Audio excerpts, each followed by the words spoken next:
This is PJTV. I'm Steve Green. Time now for the weekend blogs, and I think the over-under on my voice holding out is item number 4. All right, number 10, let's jump right in with your dumbass mayor of the week. Did you guess Mike Bloomberg? Yeah? Well, here he is. The U.S. Army has a rifle. They call it a rifle. It's what I would call a cannon, okay? It's attached to the front of a tank or a moving vehicle. It shoots a nuclear warhead. The NRA would say, oh, that's a gun, and people have a right to have that. Now, Mr. Mayor, there is a U.S. Army tactical nuclear weapon. It's called the Davy Crockett. They don't call it a rifle. They don't call it a cannon. They call it a recoilless gun, which is kind of like miniature artillery. Now, it's not attached to the front of a tank. It sits on a tripod. And the NRA, well, they don't call it a gun. And it was retired from service over 40 years ago. But you got all the other details spot on, sir. Yeah, spot on. Dumbass. Number 9, warning of the week from Congressman Sander Levin. I just don't want the chairman's statement that this settles permanently how much revenue will be made available. The president has made clear there has to be a balanced approach, and no one should be misled into thinking otherwise. No one.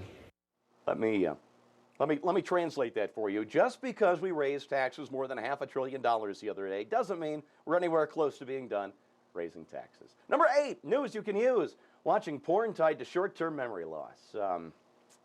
Where are we? Number 6? Number 7. Okay. Yeah, number 7, flashback of the week. This is Diane Feinstein in 1995 talking about the rifle ban she pushed through the Senate. If I could have gotten 51 votes in the Senate of the United States for an outright ban, picking up every one of them, Mr. and Mrs. America, turn them all in, I would have done it. Turn them all in. No, Senator, you're going to have to come and take them. And good luck with that. Yeah. You know what? These folks, they would launch a second Civil War if they could. They really would. All right, number 6, message of the week. It's Sam Donaldson with a little message for the Tea Party. And the Tea Party seems to think the country can go back 25 or 30 years. The greatest slogan that I hated during this campaign was, we want to take back our country. Guys, it's not your country anymore. It's our country. Permanent unemployment, $1 trillion deficits, unfunded entitlements, endless class warfare, tax hikes. Yeah, it's your country now, Sam, and it certainly isn't. By the way, stop painting on your eyebrows like Bozo the Clown. And number 5, it's a correction of the week. An earlier version of this article claimed that journalists at Bloomberg Business Week could be disciplined for sipping a spritzer at work.